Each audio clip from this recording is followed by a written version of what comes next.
Catalyzer Modern School ધોરણ 1 વિષય કલરવ વિષયાંક છે આપણો પાઠ 4 વિષયાંક છે આપણો પાઠ 4 આવરે વરસાદ પુસ્તકમાં પાઠ 4 આવરે વરસાદ પહેલો લેક્ચર આપણે પૂર્ણ કરી ગયા છીએ અને આ લેક્ચર 2 તો બધા વિદ્યાર્થી મિત્રોએ કલરવનું પુસ્તકમાં પેજ નંબર 2 ચોગડા 44 કાઢવાનું રહેશે તો બધા વિદ્યાર્થી મિત્રોએ આ પુસ્તક કાઢવાનું રહેશે તો મોટ પ્રશ્ન 5 છે પુસ્તકમાં પ્રશ્ન 5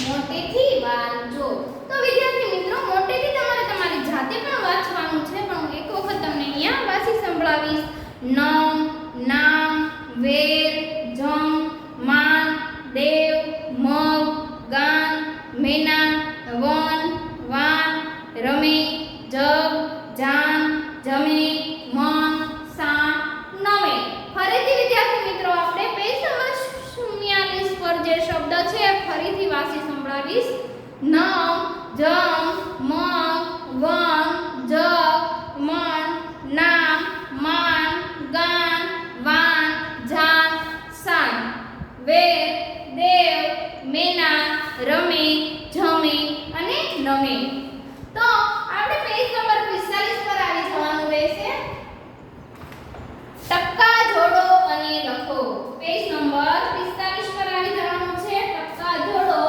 અને લખો પ્રશ્ન 6 છે વિદ્યાર્થી મિત્રો આપણો ટપકા જોડો અને લખો જો આ ટપકા જે જોડેલા છે સોરી જે ટપકા છે આ રીતના કે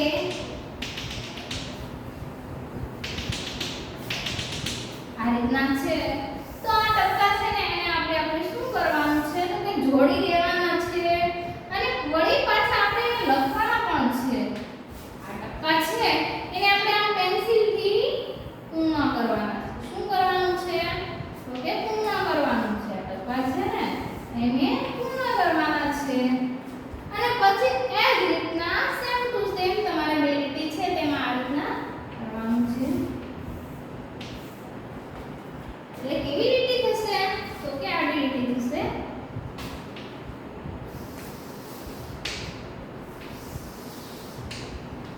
પહેલા આપણે ટપકા જોડ્યા અને પછી બે લીટી જો તમારા પુસ્તકમાં પેજ નંબર 45 પર આપેલી છે તો આ બે લીટીમાં આપણે ટપકા જોડ્યા અને લીટી પૂર્ણ કરી અને અહીંયા બેમાં સેમ ટુ સેમ જેમ પહેલા ઉપરના આકાર બન્યો તે જ રીતના આકાર આડી લીટી આપણે અહીંયા કરી છે તો પછી છે બીજી પણ આડી જ લીટી છે આ રીતના તો એ નીચે સેમ ટુ સેમ એ જ રીતે કરવાની રહેશે આડી લીટી છે એ પણ આપણે સેમ ટુ સેમ કરવાની રહેશે વિદ્યાર્થી મિત્રો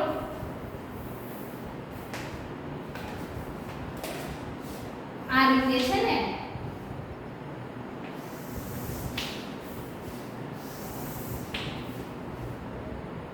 સોરી સેલ્ફ વોચમાં છે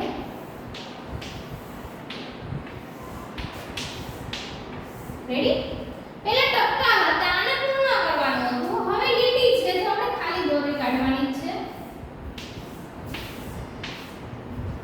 આ રીતના છે તમારે નીચે પણ બે લીટી છે એમાં બંને લીટીમાં તમારે વિદ્યાર્થી મિત્રો આ રીતના લીટી કરવાની રહેશે પછી છે એ આકાર ગણો તો એ ટાઈપ છે તો આ જે લીટી છે ને એમાં તમારે આ રીતના બંને લીટીમાં દોરવાના છે અને ટપકા પણ પૂર્ણ કરવાના છે તો જે લીટી છે એને કઈ રીતના તમે દોરો અને આ જો તમે એકલા પણ કરી શકો પણ ગોળ પણ તમને કરાવું જેથી કરીને તમને ખબર પડે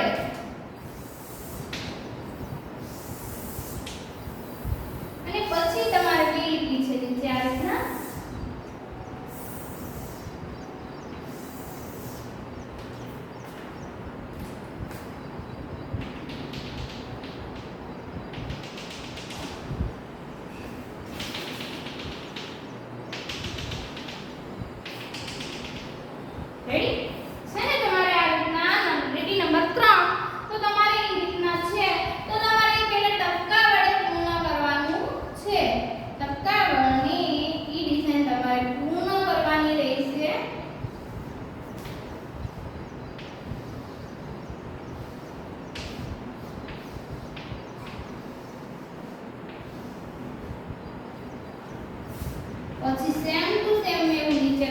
ઉપરથી લીટી છે ને તેમાં.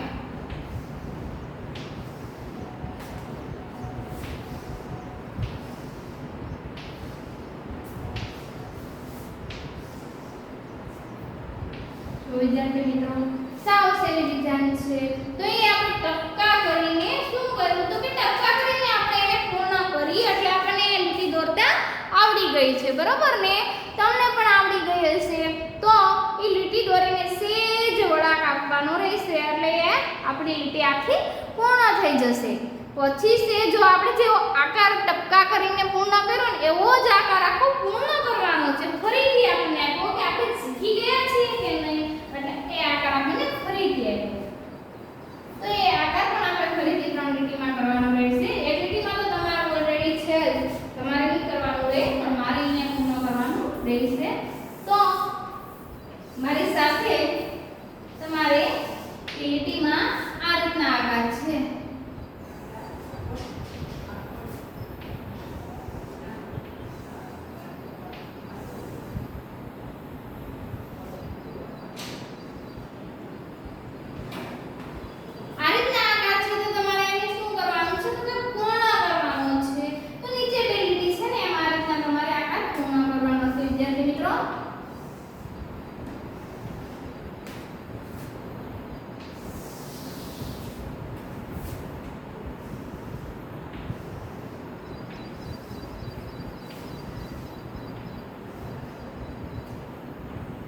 હું એવું માનું છું કે તમને બધાને જ આ આકાર કરતા આવડી ગયો હશે. આકારમાં કશું જ નથી વિદ્યાર્થી મિત્રો, પણ કઈ રીતના આકાર આપવો એ વ્યવસ્થિત ધ્યાન રાખવાનું રહેશે. આકારમાં કઈ જગ્યાએ કઈ રીતના વાળવાનું છે અને કેવી રીતના આકાર આપવો તે ધ્યાન રાખવું વિદ્યાર્થી મિત્રો. જ્યારે હવે આપણે એ ટપકા પૂર્ણ કરી દીધા પછી જો આખો આકાર આપણને આપે છે જેથી કરીને આપણે આવડી ગયું છે એવું સમજવામાં આવે. તો તમને ખબર પડતી હશે કે પહેલા આપણે ટપકા આપીએ એટલે પછી આપણે એને જોઈન્ટ કરીએ એટલે થોડો આકાર બનાવતા આપણને આવડી જાય અને પછી એ લોકો બે લીટી આપે છે આપણને કે પરફેક્ટ બનાવતા આવડી ગયું હોય એવું એ માનતા હોય છે. પછી છે સેલી પેટર્ન છે આપણી.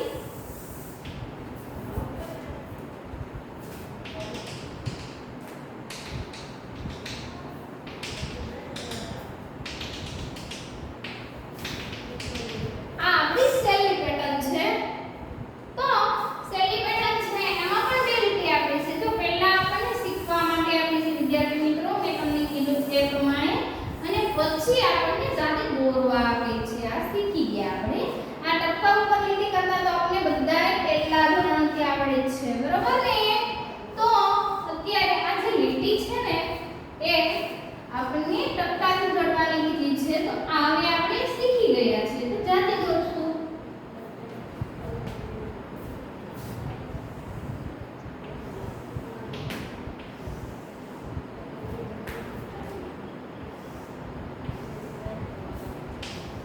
वो पहला આપણે ટપકા જોઈન કર્યા અને પછી લીટી દોરી. શું કર્યું તો કે લીટી દોરી. પછી છે પ્રશ્ન 7 પર છે આ દોરાઈ જાય પછી પ્રશ્ન 7 પર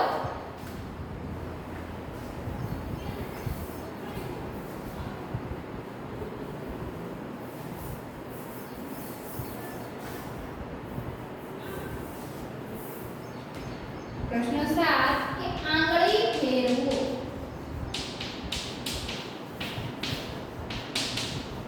તો વિદ્યાર્થી મિત્રો આંગળી ફેરવો એમ કહે છે તો કે વ ર સ દ.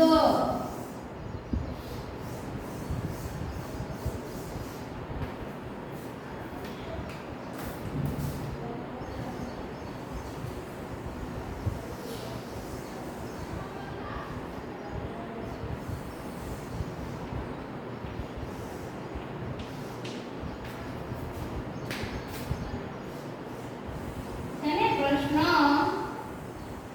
6 પર 7 પર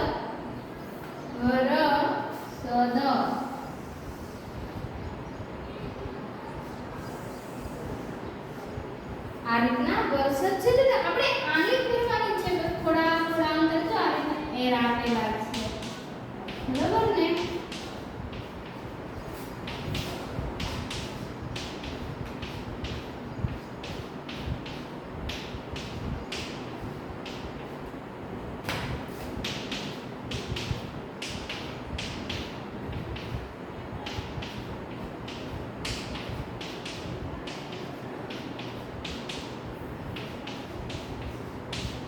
તમારે મારી સાથે હું આંગળી ફેરવું ને ત્યારે તમારે મારી સાથે પેન્સિલ ફેરવવાની રહેશે, જેથી કરીને આપણે આકાર પણ થઈ જશે અને તમને આવડી પણ જશે.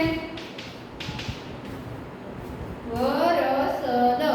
તો આ વરસદ છે એ એરા કેમ આપ્યા છે એ પણ હું તમને કહું તો કે નંબર 1 2 3 આપ્યું છે, તો વ આપણે ક્યાંથી શરૂ કરતા? 1 નંબર, 2 નંબર, 3 નંબર, 4 નંબર ને 5 નંબર એવા નંબર આપ્યા છે, પણ આપણે એવું નહીં કરીએ. આપણે વરસ સાદા શબ્દ છે વિદ્યાર્થી મિત્રો. આપણને તો આ શબ્દ તો સિનિયરમાં હતા, 2 વર્ષ પહેલા આપણને આ શબ્દ આવડી ગયા છે. પહેલા તો આપણે જ્યારે જુનિયરમાં હતા ત્યારે પણ વરસદ, વહાણો, રમકડાનો ર, સસલાનો છ અને દદડાનો દ આવતો જ હતો અને આવડતો હતો. પણ તો ખાલી આંગળી ફેરવવાની છે કે વ ર સ દ, ખાલી આંગળી જ ફેરવવાની છે, વ ર સ દ. આપણો પ્રશ્ન 7 અહીંયા વિદ્યાર્થી મિત્રો પૂર્ણ થશે. પ્રશ્ન 8 છે. પ્રશ્ન 8 એ આપણે SW માં લખશું.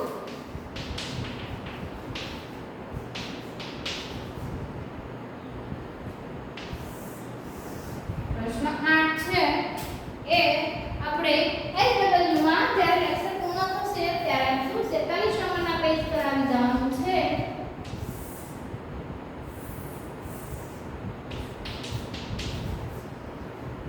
પ્રશ્ન 46 સોરી પ્રશ્ન 8 એ આપણે હોમવર્કમાં આપશું, તો પેજ નંબર 47 પર આવી જવાનું રહેશે. તમારે મારી સાથે જોઈને લખવાનું છે.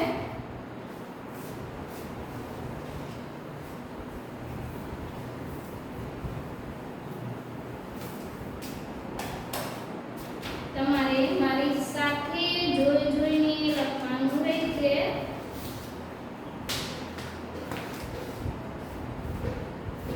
વાંચો અને લખો. વાંચવાનું છે અને લખવાનું છે.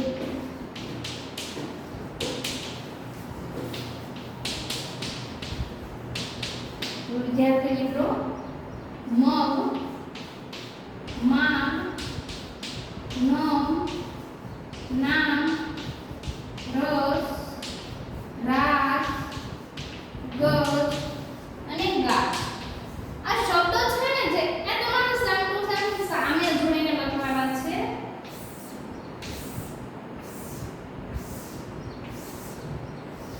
કોઈ લખવાનું નથી, મારી સાથે લખવાનું છે.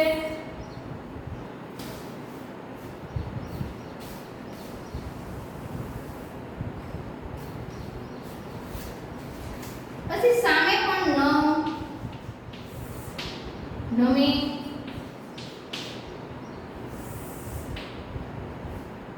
ગમ, જમી, જમી,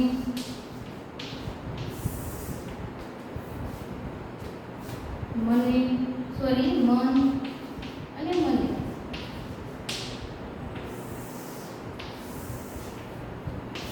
તો આ રીતના તમારા પુસ્તકમાં આપેલું છે વિદ્યાર્થી મિત્રો, પણ લીટી નથી પણ મેં લીટી જોઈન્ટ કરી છે. તો આ બધી લીટી તમારે નથી પણ મેં લીટી જોઈન્ટ કરી છે, પણ તમારે વિદ્યાર્થી મિત્રો ધ્યાન રાખવાનું છે કે ક્યાંથી ક્યાં લખવાનું છે. તો સેમ ટુ સેમ પેન્સિલ મારે હાથે જ ફેરવવાની રહેશે. આ પેન્સિલ છે ધારો કે તો કે મગ, તો મગની સામે જે લીટી છે ત્યાં જ મગ કરવાનું રહેશે. ચાલો બધાએ મારી સાથે લખવાનું છે. મગ, પછી છે માગ, પછી છે નમ, નામ, જોઈને લખવાનું છે. રસ, રાસ, ગજ અને ગાજ.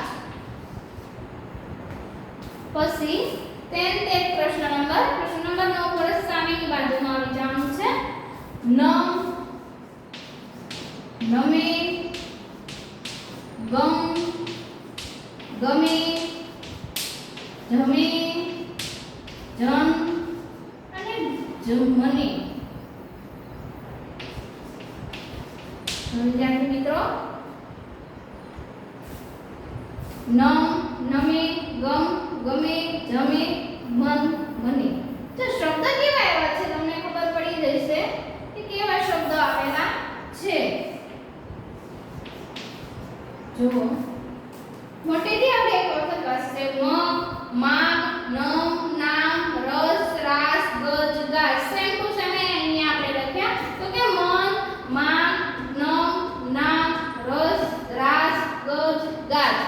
તો કે નમ નમ નમે નમે ગમ ગમે ગમ ગમે નમે જમે સોરી જમે જમે ફરીથી નમ નમ નમે નમે ગમ ગમ ગમે ગમે જમે જમે મન મન મને મને.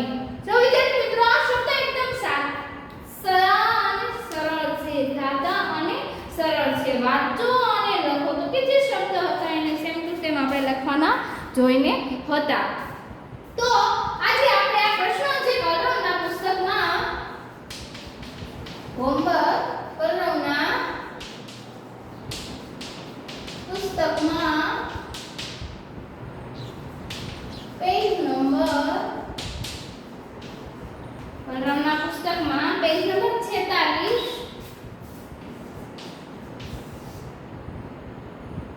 પૂર્ણ કરવું.